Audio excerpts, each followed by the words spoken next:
like a consolidation is uncommon, not rare. It happens. I think a better question to ask is why you want a 24-month term? Like, is it just payments? Is it like, what's your plan with this? And I like to tell the brokers, it's like you can get a max upsell and you can charge a fee and you can make the client happy, but you can't do it if it's going to hurt the business. Be like, hey, actually, 40 weeks would make the most sense like this. Like, why don't we do this instead? Because it's a more creative play. Correct. Can your client renew and get a better deal? Of course. You might be thinking, wow, where'd the homeless man go? Well, homeless man got a haircut. Woo! Got paid, got a haircut. Look at this, boom, bing, bonk, bonk. Sitting here with Daddy. And we both got new Whoop bands, which I'm pumped about. We're kind of matching like that. But today we're going to talk about something that is logistically very useful for you guys. So I have a merchant that I've worked with another broker on that I was a very warm introduction, someone I knew personally. And I was like, hey, he wants to get a loan. He got 2 positions pretty quick. One with you and one with Rapid. Great payment history, awesome dude, good credit, all the things. And I asked you, I was like, hey, he wants a 24-month deal. And right now he's on 12s. Is there anything I'm missing here? Also, as a note, he's also working on SBA, but we don't know if he's going to qualify. So all the things, use your glorious knowledge, bestow it upon me. Yeah. Well, I think this is a great example. And Cameron asked me this question before we started rolling. I was like, just ask this on camera because we can just chit chat about this. So first things first, we have to find out more information about the file. Obviously, Rapid is going to be a very good company. You can kind of ascertain that they're still alternative financing. So they're going to be high rates compared to an asset-backed loan, but they're going to be cheaper on that end. And they also max out on 18 months. These lenders change a lot and I'm not brokering anymore. So someone out there might be like, oh, they do 24 months now. I don't know, but like my experience with them was typically, their max approvals would be 18 months. They'd be pretty easy to get 12 to 15 month approvals. They do cool things where you can take 6-month deals, but it just like lowers the interest rate. So if someone cared less about cash flow, more about total repayment, that was an opportunity for them. But anyways, let's get, you also mentioned something about on deck. So let's get the full story here. He has 3 positions. No, just my accountant buddy is on deck.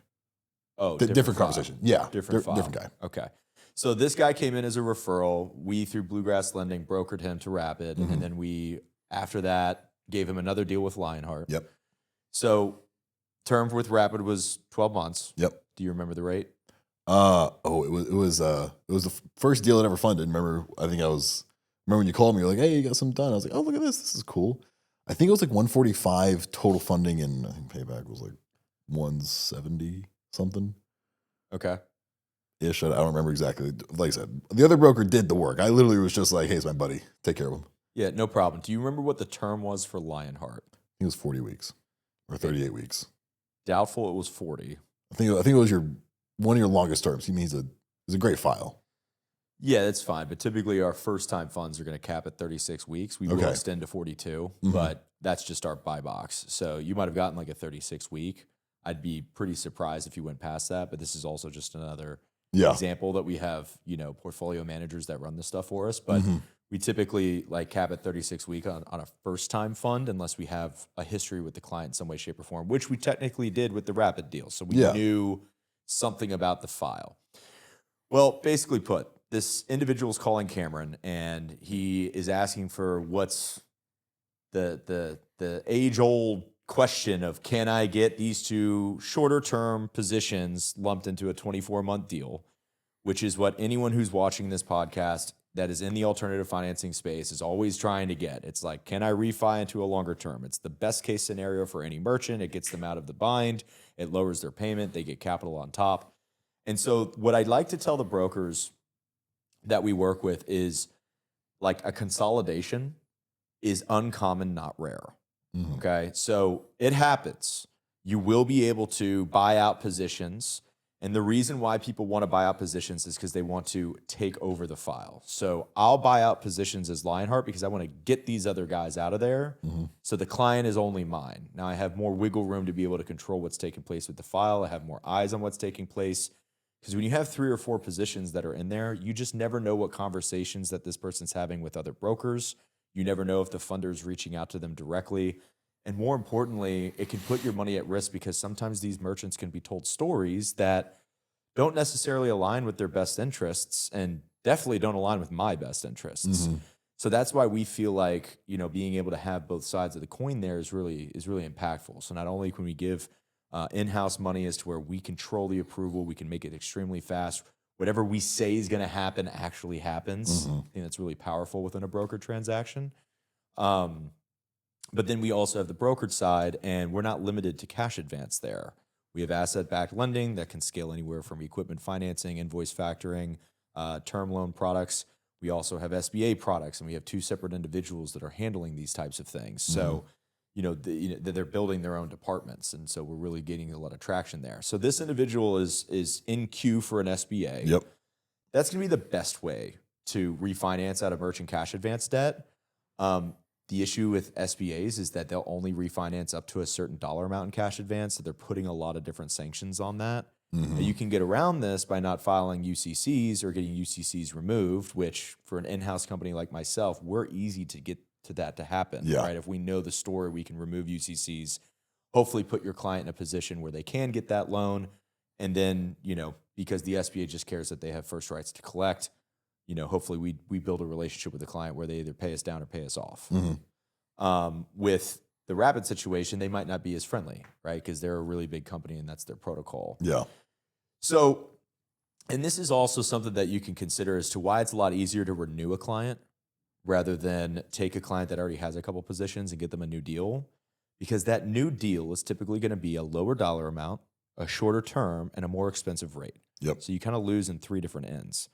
Plus, instead of the client buying out an existing balance, keeping their payments relatively low and then netting money on top, they now have a third payment, right? And so now it's 3 different daily or weekly ACHs coming out of their account, which could crush their cash flow even more. So they might fall into a position where they're borrowing money from Peter to pay Paul. They have payroll this week.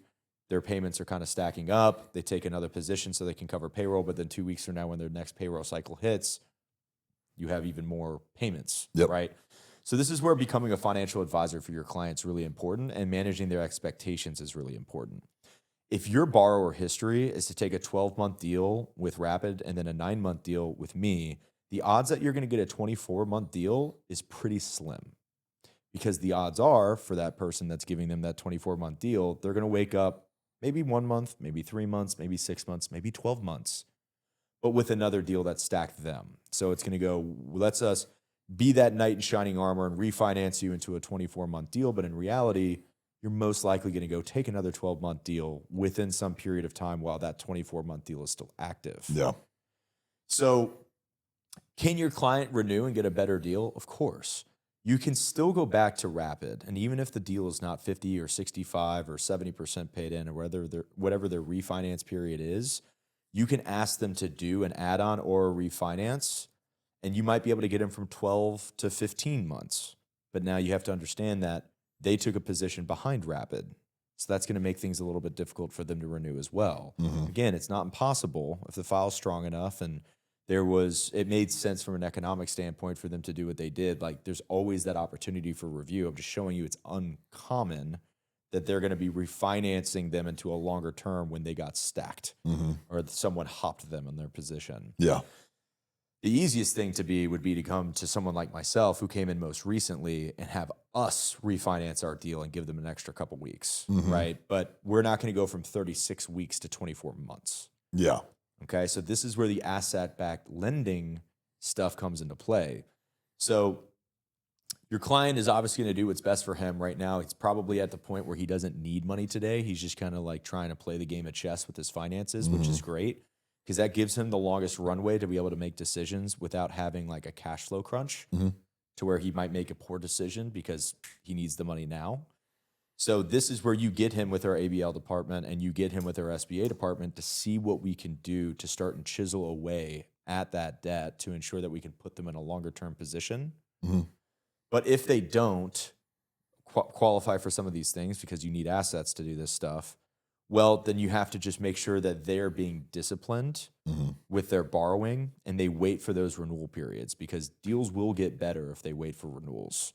Right? Funders like clients that aren't shopping around and taking 10 positions because that creates more risk. Yeah. So let's just talk about that for a second. What did you take away from this? Well, yeah. So it's definitely the refi is interesting there, and also it's kind of like you got the merchant standpoint and also the economic standpoint. Like, all right, we could go in house. It's economically the best choice to go in house, and What's then the easiest? It might it's not be economically the best for the client. yeah for For not that it's a bad choice. It's just your client wants a 24-month term, which is unreasonable. yeah. But then it's like I think a better question to ask is why do you want a 24-month term? Like, is it just payments? Is it like what's your plan with this? If Yeah. there's because then it can be like I honestly haven't asked enough questions because I haven't been really in it. But I mean, I see him, he's here, and we're buddies. So it's like I could try more. There's that different relationship than like the other broker we have that's known him for a while. And I know that I could ask more questions like, all right, why does he need it? What's the use of it? There's like maybe I could be like, hey, actually, 40 weeks would make the most sense like this. Like, why don't we do this instead? Because it's a more creative play. Correct. And then his biggest issues right now is time in business, and I think it's just that it's time in business. He's just newer. Yeah. So the SBA is not looking too hot. TBD. Well, there's a lot of other products that are out there. Yeah. And the cool thing about our asset-backed team is like they can help you collateralize stock portfolios to get you deals. And that's going to be something like 6-7%, Mm-hmm. as opposed to taking out something that's more expensive. All of these products, be mindful that the interest can be the interest or the payback on top of the funded amount. If you're looking at a cash advance, which is a factor rate, can be written off from a tax perspective. So all those things can be, spanned in a good way, a positive way. Mm-hmm. But yeah, you do have to ask the question, because if he's really saying, I need more money, but the payments are becoming a little bit too expensive, Mm-hmm. I'd like to just wrap everything up into a 24-month term. Well, let's say, what was the dollar amounts he took originally? I took a 35 with you and then a 145 with Rapid. Okay, so he has $175-ish thousand. I don't even know what's remaining, but Yeah. let's say he's got $100K remaining. All right, Bob, we're going to give you $150,000. You're going to buy out that first 100. You're going to have $50K remaining, but now you still have the interest on interest that you're going to pay, which is fine. But it's like, even if we did get you this gleaming 24-month term, now your total balance is going to be 225, assuming Mm-hmm. a 150 factor, which is probably what it would be over a 24-month term. Yeah. It's actually a great rate. Because think about it, it's like 25% a year. Year. Yeah. It's a great rate. So, but it's going to end up being like an on deck will do that. They do 148 over 2 years, Yeah. monthly payment. It's just going to be hard to get an on deck to come in and say, we see your borrowing history and we're going to take this risk on you and then let you just run your business for 2 years, Yeah. or at least 1 year before we start to consider a renewal. Mm-hmm. So I think the best suggestion for this client is to, 1, go down the asset-backed lending route, 2, go down the SBA route. The worst case scenario is he's going to learn what he needs to do to have these products if he can't have them today in the next 6 to 12 months. Mm-hmm. So now he's being disciplined with his borrowing strategy to ensure that he can qualify for those things 6 to 12 months from now. Then we can take the current positions, and maybe we don't have a home run, because what is a home run? It's subjective. In the client's mind, it's 24 months, but in reality, we have to bring those expectations down Yep. to how we can play chess with the finances of the business. Mm-hmm. It might make sense for him to just wait and let that Lionheart position fall off, Mm-hmm. right? Because that would be the best move for him. Or it might make more sense for us to try and structure a renewal with one of the two positions, which will give him a longer term. He'll net some money on top, and then that payment will be lowered, and then we can just bide time. Maybe we let the Lionheart position fall off. That requires discipline that a lot of brokers don't necessarily have because they want to make a paycheck today. Mm-hmm. That's not how you keep clients long term. Then you renew the Rapid deal, give it a month or two for him to exhaust that capital, come back in with another Lionheart deal. Now that he's been paying appropriately, he's going to get better terms. Last but not least, then the SBA is finally in a position where he can actually fund it. So what you did there is, by expressing a little bit of discipline and not just giving him a third position, you could create a renewal with Rapid, another deal with Lionheart, and a more traditional position to take place as well, which is going to put you in a position to make 3 paychecks. Now, you could make 3 paychecks by just going down the rabbit hole of adding more and more debt. The small and smaller paychecks. But it's going to be smaller and smaller paychecks. And ultimately, if you're not representing your client correctly, you put them in a position where they have to stop payments, file bankruptcy, renegotiate terms. Something negative could happen, and you're putting your client more in that high-risk space, right? So you just got to be careful, because playing that financial advisor, guys, anyone that's getting into this industry, you need to think on a 30-year time horizon. If every client that you got in your first year stuck with you for 30 years, how much would you make? Now, granted, people are people. They're not always going to listen to you. And you might not be educated enough or not good enough at sales to be able to convey the message correctly. But you looking out for your client's best interest makes you the most money. It's just that simple, right? So by aligning your interests with the clients, being intimately integrated with their financials and setting them up for not just the next deal, but the next 10 deals, you're going to reap the benefits. And that's going to be what you have to do when you start playing, you play these deals. So it might make sense just to halt, see what happens with the SBA, ABL type stuff. Worst case scenario, you have a couple charge-offs on your credit, or your credit's a 620 instead of a 630. We can do credit repair. We can use small amounts of funding to go pay down credit cards. We can just be disciplined. You can pay down those credit cards on your own. It takes 2 weeks for credit companies to recycle their credit scores. So, you paying down today might take 2 to 4 weeks for it to reflect. So you have to exercise this discipline and keep cash reserves to ensure that you're putting your client in the best position. And sometimes taking that third position makes sense too. And that's where you can go back to a company like Lionheart, and since they might be paid in a good amount, you can ask for an add-on and go with the same company as long as the underwrite is there. But that add-on that you get can be the same price as the deal that was already funded. So you're kind of using it from a mental standpoint, like a conceptual standpoint, like a line of credit. Yeah. But you still have to be underwritten, and it's going to be technically a new debit. Yeah. No, exactly. I think that makes sense. It's a good analogy for it. I always know when I was working on my agency deals and marketing deals, I'd always be like, what is every possible upsell I could ever make that helps the client? Because you want an upsell to help somebody. But honestly, there's no stone left unturned. It's like, have we actually exhausted every opportunity? And then there's the game too of like, well, this opportunity would close off these ones, because if we get this, he's going to want this every time. So big mental game there. Well, the word creative financing gets thrown around, and I like to tell the brokers, it's like, you can get a max upsell and you can charge a fee and you can make the client happy, but you can't do it if it's going to hurt the business. So you just have to be mindful on what the key points are that the business owner is trying to accomplish. And then you don't want to downsell your own value by just taking away all your points, right? You're going to pick up a phone call at 10 p.m. You're going to pick up a phone call at 6 a.m. You're going to pick up a phone call on a Saturday or Sunday when you're out drinking at a wedding and your client calls you. The clients I pick up for, not as much anymore. Yeah. But were the clients that paid me. And you don't have to make it to where it's like, hey, client, this is how I get paid, and I need you to pay X, Y, and Z for a premium. It's just, you have to make the deal make sense. And you also have to know, it's just kind of like the blackjack table, like when to fold them. It's like sometimes the max upsell just doesn't make sense for this circumstance, but I'm going to do right by my client, continue to build a relationship. That way I can get a max upsell later. There's nothing wrong with that, right? As long as the client's best interest is in mind. Yeah. Well, I mean, I've even seen brokers recently take no points on a deal because they get a renewal from the lender or a bonus from the lender. So it's like to get the best rate for the client. Yeah. And because like they still got paid, it just wasn't directly from the client, but then everyone wins. Yeah. It's like win-win for everybody. Yeah. Fun little side quest. Well, learned something today. It's good. If you guys want to keep learning things for yourselves, follow this YouTube channel, subscribe, like, comment, twiddle your thumbs and think of me. I won't judge. See you in the next one.